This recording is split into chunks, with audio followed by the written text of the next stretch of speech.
Greetings, sirs and madams. I'm Seraphic Zero, and we're playing Gundam Battle Operation 2. Alright, so I'm a little late, but this week's banner is the Guncannon Detector. I really did not anticipate this showing up because I guess it's MSV for Zeta, and I first came across this as a model kit, from the model kit store, and I just never gave it a second thought because, in my opinion, the thing is just damn hideous, but I hear it performs really well in the game, so yeah, let's see what we get out of this. Alright, so let's talk to this horrible woman, and yeah, there's another step up going on. I did the half spin and got some random shit that is okay, and there's also a spin for the GPO 1 and 2, but yeah, we're just gonna do some single spins like on the banner. I think maybe the Zeta ate up a lot of my luck. So it's been kind of a rough go lately. Okay, so my first spin is the linked beam swords for these strikers. And I guess we'll do our last spin here. Let's see what falls out of this plane. Yeah, I honestly don't get a lot of support suits that I like. Okay, and our drop is the level 1 Guncannon Detector. Alright, I can finally stop. Oh, thank God. Man, this thing is ugly as shit. Okay. Oh, sorry guys. Let's look at its stats. So it's 450 at level 1. It can only deploy on the ground. Kind of meh defense. Well, it has ground compatibility. Very high range stat. And decent mobility from the looks of it. Okay, sorry, it's been a while since I actually got an event suit. Okay, yeah. Yeah, I'm not really looking forward to using it too much because it's, I don't know, I like my suits to look cool instead of really robot-y. Like, yeah, it looks a lot like a Western machine. Like, I hear it's based on the Methus, and that face is definitely Barzum, something like that. And I think the worst thing about it must be its colors. Ugh. Okay, so 15-second respawn, ground compatibility. I think that gives it like more boost powers, maybe turn speed. Okay, its main weapon is this instant stunning beam rifle with a grenade launcher on it. It's got 350 range, 85 heat, and you have the option to shoot it fast and overheat it, but yeah. So for the melee, it uses blow enhanced. I wish they had translated that as to strike instead. Anyway, it's got dual beam cannons, 600 range, 90 heat, 1100 power. So this is already a lot better than the Gym Cannon 2 and what's that other thing? The full custom. The Vulcans have 60 rounds. This is a shoulder beam gun.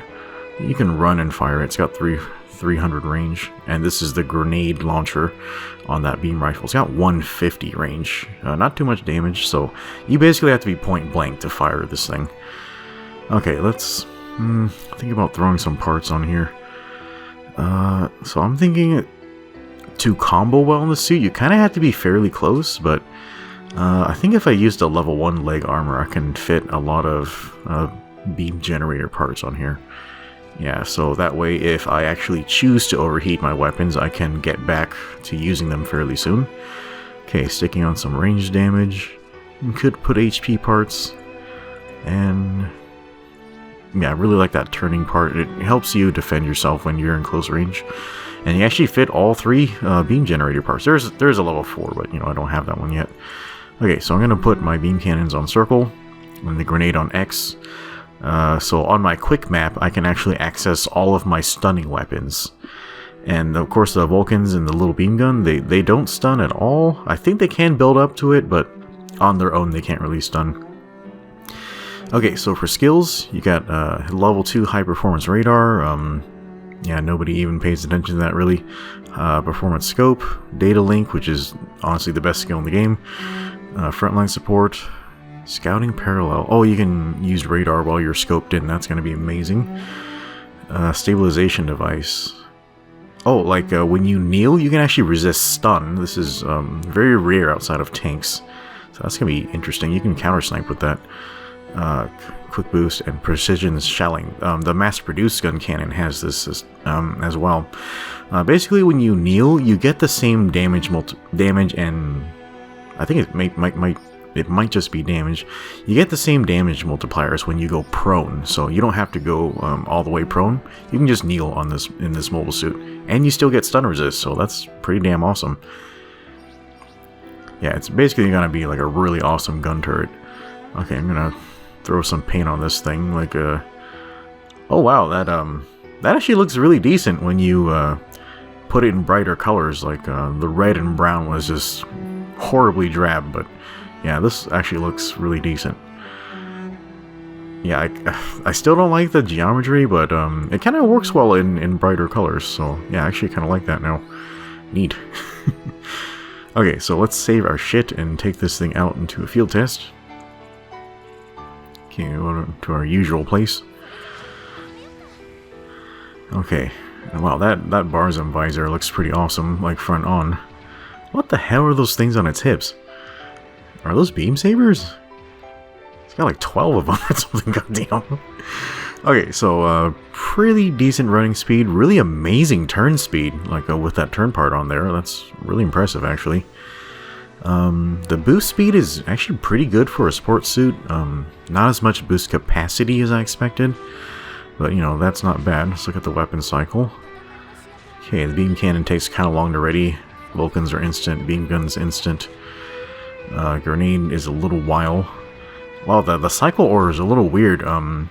The beam rifle and the grenade are on opposite ends of the weapon cycle, so you kind of have to use weapon swap to combo between them.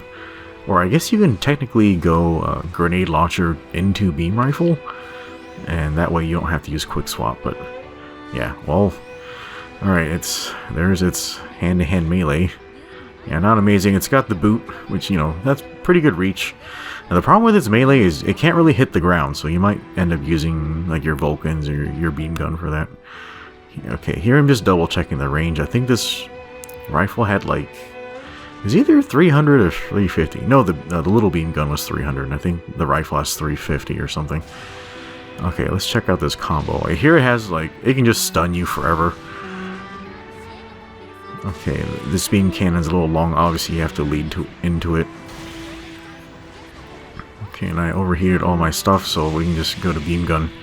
Yeah, I kind of flubbed that combo, but still, I did like maybe 75% in just one combo. Like, there was a small opening for him to boost when I was readying my cannons again, but yeah, that's really decent for a suit to be able to do by itself. Yeah, I don't know how I feel about this beam gun.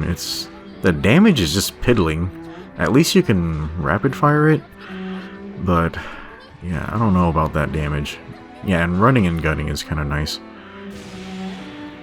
Yeah, the good thing about having those smaller weapons that you can run and gun is that you can pretty much guarantee a kill when you need it. Okay, so the overheat rate on the beam rifle is fantastic. Let's look at overheat on the dual beam cannons. Okay, that's a really long overheat. Grenade takes a while too, so yeah, I guess of all your options, it's probably best to overheat your beam rifle. Oh yeah, and you get the bonus, yeah, you don't have to go all the way prone, you can just kneel to get your damage bonus. Wow, and the Vulcans are pretty amazing, actually. Yeah, really good. Yeah, not so great against other supports, probably a lot worse against raids, but yeah, not bad. Yeah, so it looks like the beam gun does about twice the damage of the Vulcans, but like slower rate of fire. I think between the two, I might like the Vulcans better, so yeah, maybe I'll just, I'll leave the beam gun for, whoops, that's really short reach. Yeah, I'll probably leave the beam gun for if I know I'm facing a target that has really low beam defense or something. God, yeah, the range combo potential on this is freaking nuts. Like, you can do at least 3 without overheating, and if you want to overheat, you can do 5.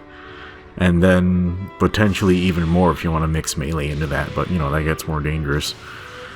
Oh my god, this is just stupid. Look at this. Okay, boot into cannon. Oh, that is crazy. Almost 100%ed that guy. Yeah, and keep in mind, you know, it's just, he's just sitting still. Any smart person would have dodge rolled or something, but You can kind of stun people and bait them into using their dodge roll. That way you can kind of follow up with your bigger damage. Yeah, I think I'm gonna like these Vulcans a lot. Okay, let's hop out of the suit and just check out how it looks like up close. Okay, so one of the main gimmicks they deploy on, like, at least the model kit of this thing, is that it actually has a third leg. Yeah, and I'm kind of surprised they actually added that feature in GBO2. Like, you can see it's, I guess its crotch armor becomes like a third appendage down there, which, I guess, like, that should help support its weight, but I don't really see how it supports stability, really. Like, maybe if it, like, reached further back or something. But yeah, the Guncannon Detector, it looks really awesome, like, just very practical, very fun to use. Yeah, and it looks a lot better in brighter paint, so try that out. But anyway, guys, that's it for my thoughts on the Guncannon Detector. Hopefully we'll get a match soon, and we'll see you next time.